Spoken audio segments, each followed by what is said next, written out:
Fiat Tipo offers a sensible, spacious and affordable option to rationally orientated buyers looking for a 5-door model or an estate in the Focus Class family hatchback segment. If you're not troubled by badge equity and don't need irrelevant niceties of design, it might actually be well worth a look.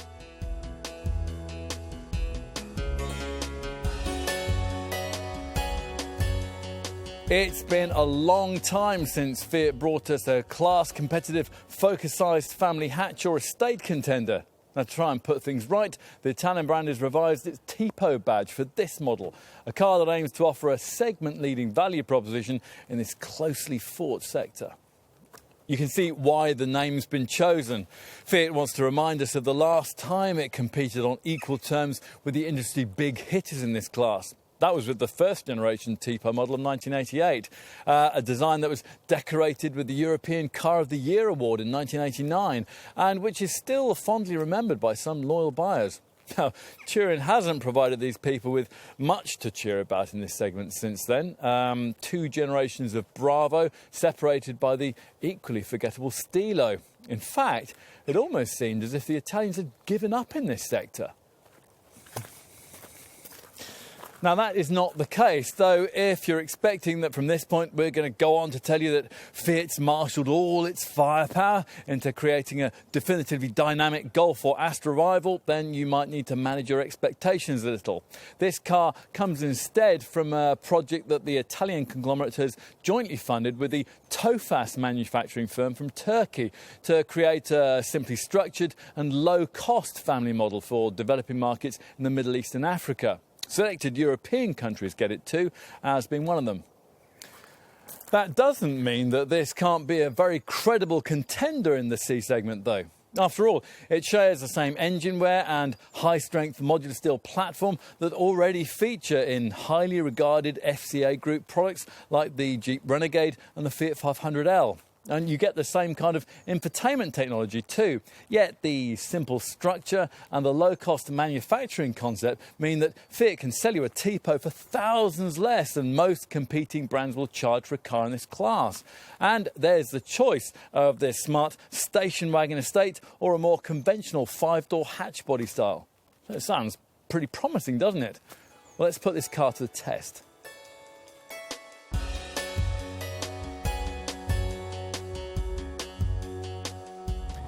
In approaching the driving dynamics of this car, you have to appreciate the background behind it.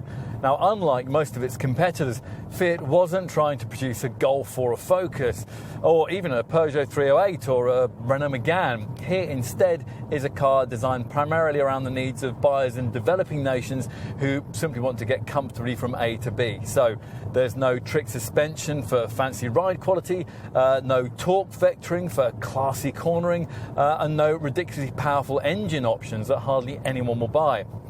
Where Turin has had modern carryover technology it can use, the engines, the modular platform, the Uconnect infotainment technology, then that has been thrown into the development mix. But the overriding priority here has been in the creation of the best possible car for the lowest possible price. Which means that in almost every regard, the Tipo delivers most of what you need and not much of what you don't. Once you get that in your head and stop referencing the higher dynamic standards set by more expensive rivals, this Fiat starts to make a lot more sense. Yes, the steering is a little vague and it's rather light, and the ride isn't especially good over poorer surfaces, but there are compensations. When it comes to the helm, we like the provision of this little city button that is there to take all the remaining weight out of the steering in a way that will simplify parking manoeuvres. And the uncomplicated torsion beam suspension resists cornering body roll really rather well. Better, in fact, than plenty of more expensive cars in this class we could mention.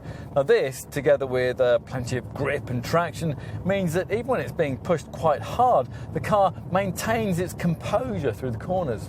As for ride quality, well, steer away from broken tarmac and there's not too much to complain about, all of which would make the Tipo a very good long-distance cruiser were it not for the wind noise that's generated at speed and the rather gruff soundtrack you get from the multi-jet diesel engines that the vast majority of customers will choose. Now, there are two of these, a 95 bhp 1.3 litre unit at the foot of the range and a 120 bhp 1.6 litre unit we're trying here, and that's the power plant you have to have if you want the option of Fiat's DCT dual clutch automatic transmission.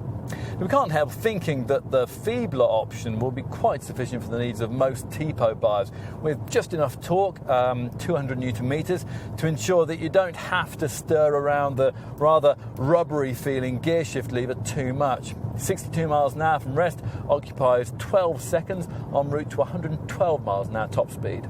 There's quite a step up in performance though if you choose this 1.6 litre multi-jet variant, not only over the 1.3 but over most other volume diesel models in the family hatchback segment too. You can stay in fourth gear in the important 30 to 70 miles an hour overtaking increment and still overtake that swaying Arctic in front of you more quickly than would be possible in most rival 1.5 or 1.6 litre diesel family hatches, with a stick in third and the engine screaming. Now, that extra grunt doesn't last that long. Most of the engine's pulling power is spent by the time you get to about 3,600 revs, but while it lasts, the performance is quite impressive. Now, in this manual model, it's enough to get you to 62 miles an hour in 9.8 seconds en route to 124 miles an hour. As for petrol power, well, we can see why you might want it to get this car with its cheapest possible sticker price, a figure that'll see you in a Tipo with the Turin brand's 95 bhp 1.4 litre Fiat unit. Now, this is one of the oldest engines that the company has in current production, so it's no surprise to see that it can't be ordered with modern niceties like a stop-start system, hence a rather less than stellar set of efficiency figures. On the plus side, though, refinement is well up to class standards, and there really isn't that much wrong with the performance either. Rest to 62 miles an hour in 12.1 seconds en route to 115 miles an hour top speed. A harder sell for your local Fiat salesperson lies with the other two petrol engines on offer. The 120 bhp 1.4 litre T-Jet unit pretty much replicates the performance figures of this 1.6 litre diesel, but the feebler torque output leaves the acceleration feeling less instantly accessible. We'll also probably avoid the 110 bhp 1.6 litre e-torque petrol variant, which can only be ordered with the old tech torque converter automatic, and it's easily the most expensive Tipo you could choose to run.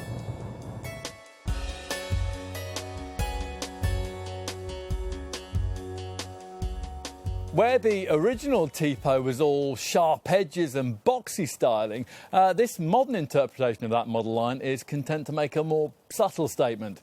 This station wagon estate body style is more distinctive than its five-door hatch stablemate, but neither derivation is particularly recognisable as a Fiat. Well, perhaps that's the idea. Turin, of course, doesn't see it like that, pointing out that a number of this model's frontal features, primarily the wide front grille with its large Fiat badge, are shared with its exciting 124 Spider sports car.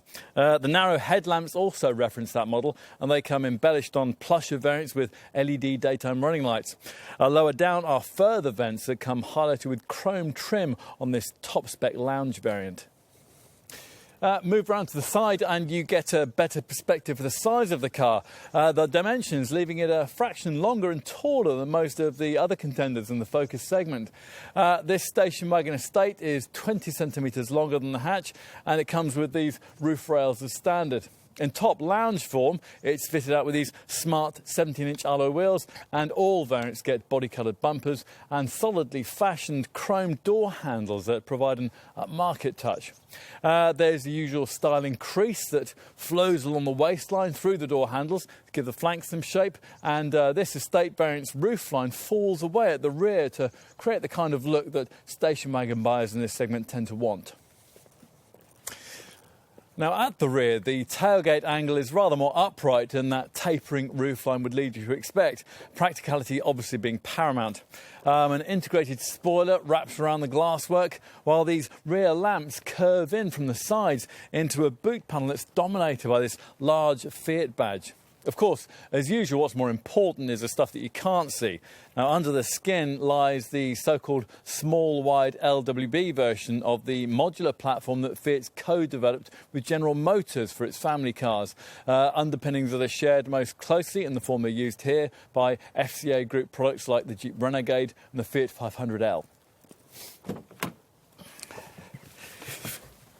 Time to take a look inside. Now, if the backstory behind this car leads you to expect a cabin with all the sophistication of an Albanian thrift store, then you might actually be quite pleasantly surprised by what's on offer here. Yes, of course, it does lack the sophistication of a Volkswagen Golf and the trendy touches of Renault Megane, say, but as we've been pointing out throughout this film, both of those cars cost thousands more. Now, you might feel the need to be critical if you shelled out for a top-spec version like this one. Aside from the soft plastic used on the fascia top, hard, scratchy plastics feature almost everywhere else. But if you limit yourself to a more affordable variant and manage your expectations, well, we don't think you'll find yourself grousing about too much. There's certainly little excuse for not getting really comfortable, this being one of the most spacious cabins in the class. The driver is usually in a car of this kind provided with the height adjustable seat and a steering wheel that moves for reach and rake. Not quite so common in the segment is space to rest your left foot when it's not working the clutch pedal, but that's properly provided here. Full leather upholstery won't cost you much more, and, well, given what you'll be saving on the upfront asking price, you might well be tempted to specify it. A couple of things, though, detract a little from the ambience that opulence like that might create. The instruments you view through the multifunction steering wheel lack the kind of classy finish that you'll find on cars elsewhere in the segment. And the gauges are separated by a display screen that really doesn't seem to communicate very much that's especially pertinent to day-to-day driving. A bigger issue, though, is the restricted size of the Uconnect infotainment touchscreen in the centre of the dash. Now, the little 5-inch monitor is fine if all you're doing is using it to control the standard DAB radio and the trip computer, but the display is really rather small if, as here, it's been embellished with navigational capability. Now, one writer likened using it to trying to read the map on someone else's phone from the other side of the room. Now, this is all the more frustrating given that in other markets this car comes fitted with a far preferable 7-inch Uconnect HD Live version of this screen. That's a setup that's not available here. To be fair, the screen does provide an awful lot of functionality once you figure out its various different menus. There's Bluetooth, audio streaming, voice recognition, an SMS reader, and access to the Eco Drive system that monitors your driving efficiency. Items plugged in via the standard USB and aux in ports connect with it, and the system also works with a downloadable Uconnect Live app that allows you to stream your favourite music with Deezer and TuneIn, keep abreast of the news on Reuters, or catch up with your friends on Facebook, Check-in and Twitter. As for practical touches, well, Fiat reckons there's around 12 litres of stowage space around the front of the cabin, and most of the areas provided certainly seem to be of a decent size. Below these smart alpha-derived ventilation dials at the bottom of the centre stack, you get a deep shelf that's perfect for stowing your phone handset, including, as it does, a 12-volt socket, plus aux-in and USB points. Further back, 2 cup holders sit alongside the handbrake, and behind these lies an armrest that conceals another deep stowage box. There's also a cubby by the driver's right knee and a reasonably sized glove box too. The door pockets aren't quite so generously proportioned though. As for all-round visibility, well, that's fine at the front, but thick rear pillars and the small rear screen restrict your over-the-shoulder view, so it's just as well that rear parking sensors come as standard, providing you avoid entry-level trim.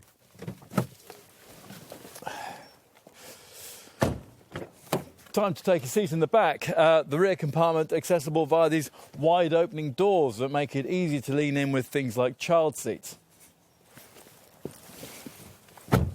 Get in yourself and you'll find that this is another area of the cabin that's a little more spacious than the segment norm, with plenty of room for legs, knees, shoulders and heads. Now, in this class, only Nissan's Pulsar is equally accommodating when it comes to taking 3 adults across the back seat. So, it is slightly annoying that the bench here hasn't been sculpted to allow a middle-seated occupant to perch on it with any degree of comfort. Unfortunately, you have to pay extra for an armrest back here, and you'll also have to wind up your own windows on the entry-level version of the hatch variant. On the plus side, Isofix child seat fastenings come fitted to the outer two seats, and the glassy design avoids that claustrophobic feel that afflicts backseat folk in some cars in this class. Basic storage comes courtesy of the two rather compact door bins and these pockets in the front seat backs.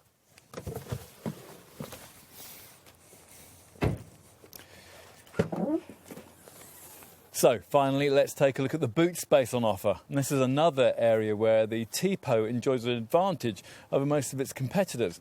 Now, with the back seats occupied, there's 550 litres of cargo room in this station wagon, and the hatch isn't far behind with a very generous 440 litres.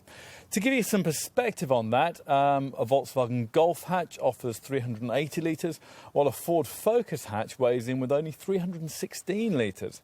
Now, in the hatch Tipo variant, there's quite a drop between the loading sill height and the level of the boot floor, but that is not an issue in this station wagon, thanks to what Fiat calls a cargo magic space. And that is a rather silly name for something actually quite conventional, a height adjustable load platform floor. Now, most of the room beneath this is taken up by the spare wheel. You get a space saver one on the hatch, but a full-sized wheel with this station wagon variant. There are side partitions that you can remove to increase the width of the loading area, plus there are two bag hooks, a 12-volt socket and 4 load retaining brackets back here too. I'll push the rear seat backs forward, and on this station wagon variant you begin to appreciate the benefit of this body style's extra 20 centimetres of exterior length. Estate buyers have the faff of having to fold forward the seat bases too, but at least having done that you get yourself the almost completely flat loading area that the hatch model lacks, in this case one that can carry items up to 1.8 metres in length.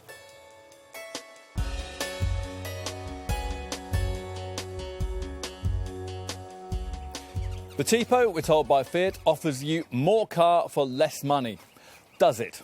Well, let's analyse the value proposition in a little more detail to find out.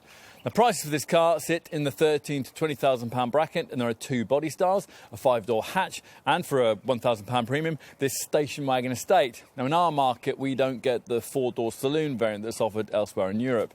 The trim lineup is pretty easy to get a handle on. Easy, Easy Plus, and the top lounge level that we're trying here with a £1,000 price walk-up between each. Fiat's finance deals are tempting too. There are two basic power levels in the range. At the foot of it, 95 bhp output gives you the choice of 1.4 litre petrol power or 1.3 litre multi-jet diesel. Alternatively, if you can stretch up to at least £15,000, 120 bhp gives you the choice of either a 1.4 litre T-jet petrol unit or the 1.6 litre multi-jet diesel we're trying here. In each case, the premium to go from petrol to diesel power is not insubstantial £2,000. The only other engine on offer is Fiat's rather inefficient 1.6 litre e-torque 110 bhp petrol unit, and that's priced midway between the 120 bhp engine variants, and it comes only mated to an old tech torque converter auto gearbox. We can't really see why you'd choose that. If you do want a more modern automatic gearbox with a sensible set of efficiency stats, you'll have to have this 1.6 litre diesel unit and pay a £1,000 premium for Fiat's DCT self-shifter. These figures position this Fiat very strongly as one of the most value-orientated choices you could make in this closely fought C segment for Focus or Astra class family hatches. Only Nissan's Pulsar can match the £13,000 asking price for the entry-level petrol Tipo, and we can't think of any diesel model in this segment that you can buy new for as little as £15,000, as is the case with the 1.3 litre multi-jet version of this Fiat. So, it's a very good start. Even models we've often highlighted as being very affordable in this sector cost quite a lot extra. For example, you need around £1,500 to £2,000 more for an equivalent Kia Ceed or Skoda Rapide, about £2,500 to £3,000 more for a comparable Vauxhall Astra or Citroën C4, and around £3,500 to £4,000 more for comparable versions of supposedly value-orientated rivals like Ford's Focus, Peugeot's 308, Skoda's Octavia, Seat's Leon and Renault's Megane. If you find yourself looking at hatches like Hyundai's i30, the Mazda 3, Honda's Civic, certain versions of the Toyota Auris and, of course, Volkswagen's Golf, well, you could potentially find yourself paying a premium that's even higher than that. It might also be worth pointing out that the engine in this car and its underpinnings are largely the same as another Fiat model, the 500L. Now that's marketed as a small MPV, and spec differences do make it difficult to make direct comparisons against a Tipo, but an entry-level 95 bhp 1.4-litre petrol-powered 500L would cost only fractionally more than a Tipo equivalent, and it might well appeal to the same kind of buyer. Whatever the opposition perspective, though, there's no doubt that the less money aspect of Fiat's marketing stacks up. Now, that doesn't necessarily mean you get more car, though. So, has the Italian brand cut a few corners with the equipment tally to facilitate that cutting-edge pricing? Well, let's see. Now, as I mentioned earlier, the Tipo range gets going with easy trim, which comes with most of the basics that you want. Things like air conditioning, a DAB radio, Bluetooth for your phone, a multifunction steering wheel, USB and aux in points, powered mirrors and central locking. Plus, you'll be able to get comfortable at the wheel thanks to a height-adjustable driver's seat and a central front armrest. Now, if you go for this station wagon estate version over the hatch, you'll also benefit from roof rails, electric rear windows and Fiat's Cargo Magic Space load platform that can be set in 2 height positions. Plus, the Space Saver spare wheel you get in the hatch version is upgraded to a full-size spare for estate buyers. Stretch up to Easy Plus spec, and for the kind of money that with another brand it wouldn't be enough to get you the most basic stripped out variant, you're provided with, well, quite a lot actually. This is a trim level that you'll need to get the 5-inch Uconnect infotainment centre dash colour touchscreen, plus there's also stuff like 16-inch alloy wheels, front fog lamps and LED daytime running lights. There's also cruise control, rear parking sensors, there's leather for the steering wheel and the gear knob, and electric windows all around in the hatchback model. Topping out the Tipo lineup is the lounge version, which is what we've got here. Now, at this level, the alloy wheels are 17 inches in size, and the exterior is embellished with a chrome pack that brightly finishes the window trims, the fog lights and the grille edges, while also adding a shiny gear lever surround inside. Other cabin refinements include a rear-view camera, climate control, powered lumbar support for the driver's seat, and a visibility pack that provides an automatically dimming rear-view mirror, rain-sensing wipers, and headlamps that turn on when the car detects fading light conditions. The Uconnect infotainment system, meanwhile, gains satellite navigation with live services that give instant updates on traffic and the best route to avoid jams. That has covered the standard equipment levels. These affordable asking prices, though, might well leave you some scope for adding in a few well-chosen extra cost options. Now, if that's the case, then you want some guidance on what Fiat offers. An obvious starting point here is to focus on the various packs that are available to affordably upgrade the different trim levels. So buyers who limit themselves to the base Easy variant, for example, can smarten up the cabin with the Comfort Pack Easy, which affordably adds leather for the steering wheel and the gear knob, along with cruise control.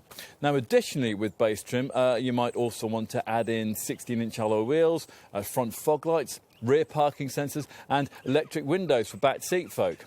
If you've stretched to the Easy Plus variant, then you'll be offered the Comfort Pack Easy Plus that gives you climate control, powered lumbar support for the driver's seat and a rear seat armrest. As for this lounge version, well, here you'll be offered the Comfort Plus Pack, which gives you a full leather upholstery that's heated at the front. Other individual extra features you might want to look at include metallic paint, heated front seats, dark tinted windows, and on the lower trimmed variants, things like satellite navigation and a rear 12-volt socket. There's also the option of a useful cargo box to compartmentalise the boot area, although hatch buyers can't have that if, as we would, they pay extra to get a full-size spare wheel. Okay, that's enough about the luxury side of life. Now let's have a look at the safety equipment that's provided to Tipo buyers. Now, as you'd have a right to expect in this day and age, all variants come fitted up with driver, passenger, side and curtain airbags, ABS anti-lock brakes and ESC electronic stability control. There's also a tyre pressure monitoring system and a hill holder clutch that stops the car from rolling backwards when you're pulling away on steep inclines. If you want more, then additional electronic safety features can be added in with 2 further optional packs. Safety Pack B gives you a speed limiter to help in urban areas, plus AEB, autonomous emergency braking. And that's a setup that scans the road ahead as you drive for potential accident hazards. Now, if one's detected, you'll be warned. If you don't respond, or perhaps you aren't able to, then the brakes will automatically be applied to decrease the severity of any resulting accident. Now, if you want to equip your Tipo with even more electronic cleverness, then Safety Pack A includes both of those features and then adds to them an ACC, Adaptive Cruise Control System. Allows you to take a set-and-forget approach to highway motoring. It automatically regulates your distance to the car in front.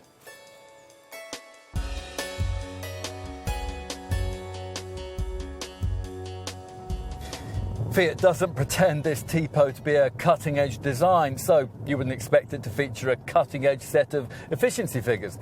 Nonetheless, the fuel and CO2 returns delivered do still need to be in the right ballpark to give this car any chance of interesting buyers in this closely fought market segment. Thanks to a range of engines developed for more sophisticated products in the Fiat empire, that is largely the case, and there's no penalty if you choose this station wagon estate rather than the 5-door hatch. The base 94 bhp 1.4 litre petrol units returns aren't anything to write home about. 49.6 mpg on the combined cycle and 132 grams per kilometre of CO2. But then plenty of cars in this segment have low-tech entry-level petrol units that don't do much better than that. Likewise, the expectations won't be too high for the 1.6 litre e-torque automatic derivative, and they shouldn't be. This variant only manages 44.8 mpg and 147 grams per kilometre. Slightly better is the 1.4 T-Jet manual model, which gets an engine start-stop system to help improve things. Though it doesn't by much, it delivers 47.1 miles per gallon and 139 grams per kilometre. Engine start-stop is standard on both of the diesel variants, which is just as well, because with these, customer efficiency expectations will be a lot higher. Hence the extra effort put into ensuring that the multi-jet Tipo models fare much better in comparison to the prevailing class standard. In manual form, both the 1.3 and 1.6 litre multi-jet variants manage 76.3 mpg on the combined cycle and around 99 grams per kilometre of CO2, making them both slightly more frugal than equivalent versions of well-regarded segment rivals like Ford's Focus, Skoda's Octavia, Seat's Leon and Volkswagen's Golf. Go for the 1.6 litre multi-jet and DCT Auto guys, and there's not too much of a penalty to pay. The fuel figure falling to only 74.3 mpg, and the CO2 return still dipping under that 100 grams per kilometre mark. As usual, getting anywhere near the quoted figures will require a great deal of right foot restraint on the part of the driver. Now, you'll be aided in this by a useful Eco Drive setup installed on the Uconnect infotainment system that's standard, provided you avoid entry-level trim. Eco Drive data shows you how efficiently you've been driving and allows you to compare your current performance with that you've achieved on previous journeys. Now, its ratings are based on acceleration, deceleration, speed and gear shifting.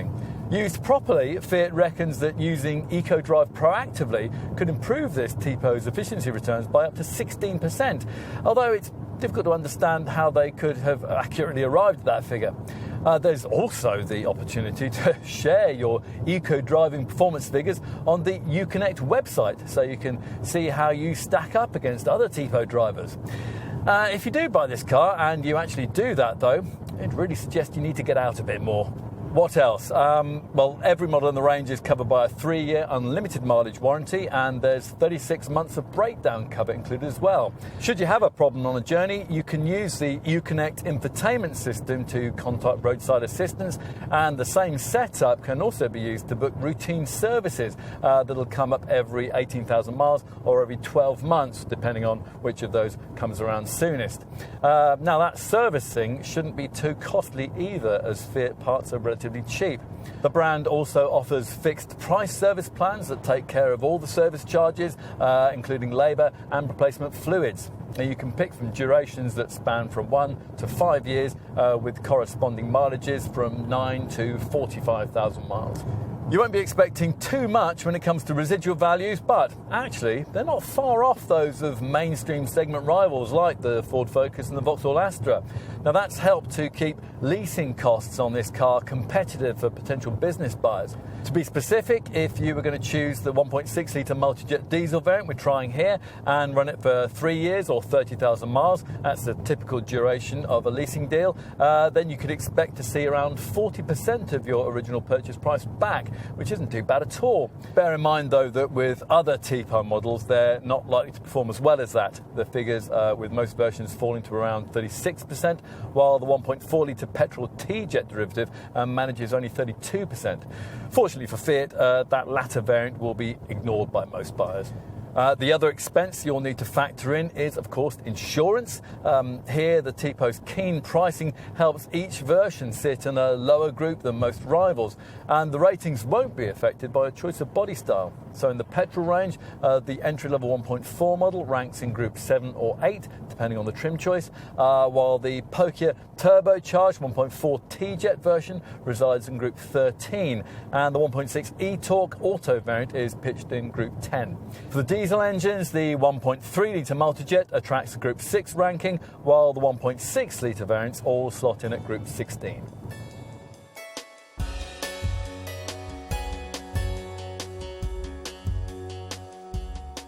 This isn't the Focus-sized family hatchback that the magazines and the so-called experts will tell you to buy. But, of course, they're not the ones signing the cheque. Doing that may well leave you viewing this segment in a rather different light. I mean, yes, a Focus is good to drive, but it's got a tiny boot. Golf has a nice image, but it's really overpriced. And almost every other contender in this class costs more than perhaps it should. Here, though, is an exception. I mean, ultimately, it's a family-sized car for super mini money, and the compromises made to achieve that really aren't too great. No, it's not especially inspiring on the road, but most family hatch buyers we know would gladly trade a dynamic drive for near class-leading interior space, which is what you get here.